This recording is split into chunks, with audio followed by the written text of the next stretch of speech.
Ibu, Bapak, saudara-saudari, rekan-rekan muda, dan anak-anakku yang terkasih, Shalom. Salam damai sejahtera bagi para saudara semua. Selamat berjumpa kembali dalam Renungan Harian Katolik.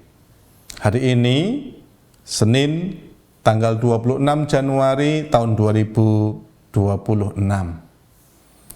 Hari ini merupakan peringatan wajib Santo Timotius dan Titus, uskup.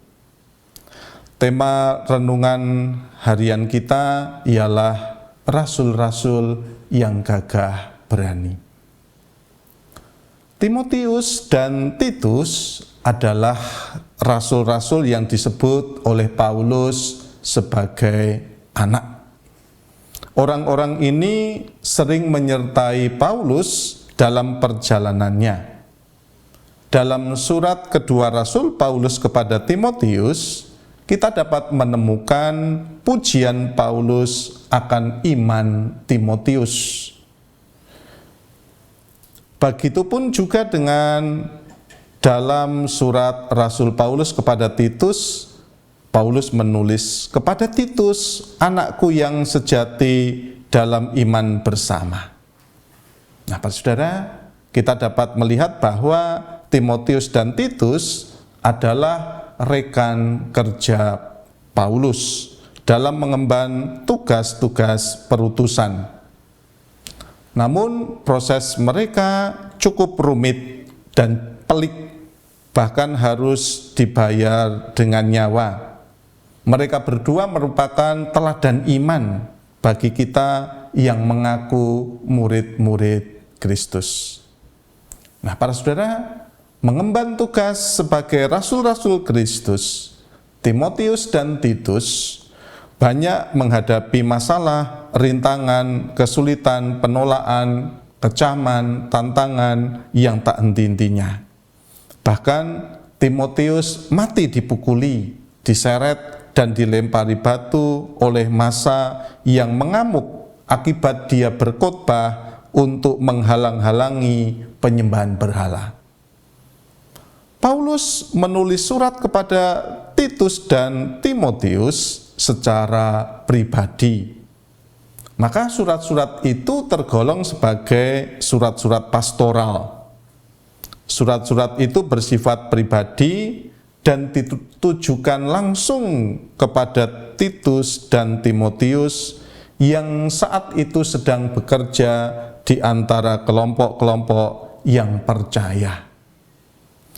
Paulus menyemangati, mengingatkan, dan memberikan arahan kepada anak-anak rohaninya supaya tekun, teguh, berani dalam karya-karya pewartaan. Penginjil Lukas dalam Injil hari ini berkisah mengenai momen Yesus menunjuk 70 muridnya dan mengutus mereka mendahuluinya. Yesus memberi wejangan mengenai bagaimana seorang utusan harus berlaku, mana yang boleh, mana yang seharusnya tidak dilakukan. Dan Yesus mengingatkan dengan tegas, "Pergilah, sesungguhnya aku mengutus kamu seperti anak domba ke tengah-tengah serigala." Hal yang sama juga dilakukan oleh Rasul Paulus kepada Titus dan Timotius. Ia bukan hanya menyemangati dengan pujiannya kepada para muridnya, namun juga menegaskan agar mereka mengobarkan karunia Allah. Jangan malu bersaksi tentang Tuhan dan harus mau ikut menderita bagi Tuhan. Saat ini kita dipanggil dan diutus Tuhan sebagai anak domba ke tengah-tengah serigala. Tanpa perlengkapan senjata dan bekal sebagai penunjang, bagaimana mungkin anak domba bisa bertahan di hadapan serigala? Sesuatu yang tidak masuk akal. Tetapi itulah logika perutusan Tuhan.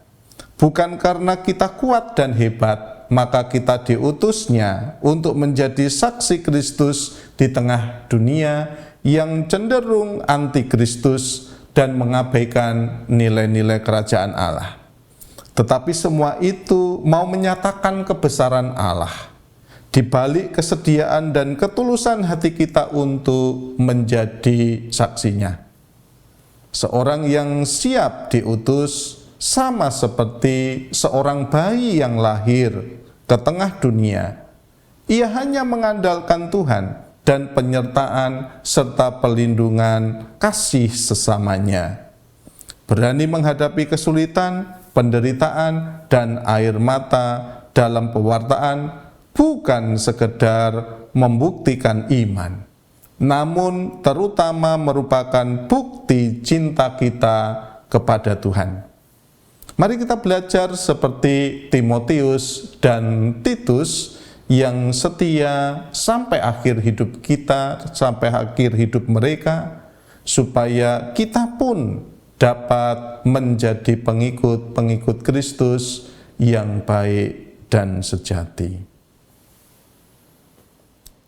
Kemuliaan kepada Bapa dan Putera dan Roh Kudus, seperti pada permulaan, sekarang, selalu, dan sepanjang segala abad.